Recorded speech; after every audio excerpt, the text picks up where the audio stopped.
ఈరోజు శ్రీ షిర్డీ సాయి సేవా society founder అధ్యక్షులు అయిన దెబ్బడి అశోక్ గారి సారథ్యంలో స్థానిక నేతాజీ సుభాష్ చంద్రబోస్ అర్బన్ రెసిడెన్షియల్ స్కూల్లో గల 50 మంది పిల్లలకు చలి దుప్పట్లు పంచడం, అక్కడున్న ఓపెన్ కిటికీలకు ఫైబర్ చెద్దర్తో ఫ్రేమ్ తయారు చేసి చలిగాలి పోకుండా ప్యాక్ చేయడం జరిగింది.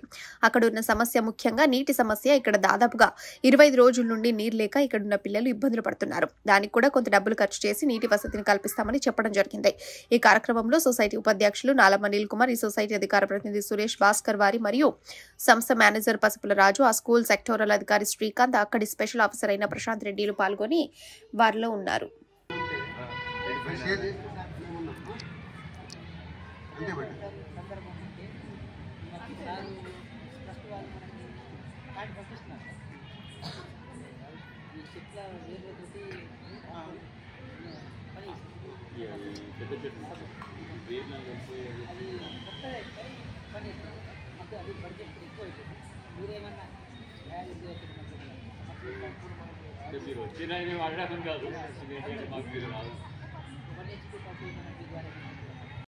వృద్ధాశ్రమం నుంచి ఇందులో వచ్చినాము. మా అధ్యక్షుడు దెబ్బడి అశోక్ గారు, అతని ఆధ్వర్యంలో అంటే వృద్ధాశ్రమమే మా కాకుండా దాంట్లో మేము అంటే యువతకు ట్రైనింగ్ చేయడం వైటీసీ ఒకటి నడుపుతున్నాం. ప్లస్ మాకు మొన్న ఈ చిన్నపిల్లలకు కూడా ఇటువంటి స్కూల్ అంటే ఎవరికైతే తల్లిదండ్రులు లేరో బాగా చూసుకుంటలేరో అటువంటి వాళ్ళ కొరకు ఒక ప్రత్యేకమైన పాఠశాల ఉన్నదని కూడా మొదలదు. ఉన్న పాఠశాలలో మనకేం అంటే ఇక్కడ వాళ్ళు రాత్రి పట్టుకునేటప్పుడు వాళ్ళకు చలికి కిటికీలకు ఏ కర్టన్స్ కూడా లేవు, గ్లాసెస్ కూడా లేవు.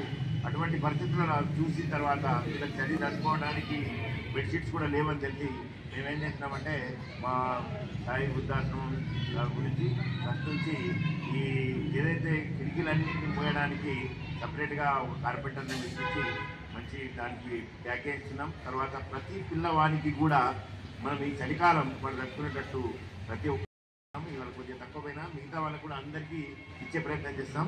మా తరఫు నుంచి ఇదే కాకుండా ఇంకేదైనా ఈ పిల్లలకు ఏదైనా చేయాల్సి వస్తే ఖచ్చితంగా మేము చేస్తాం.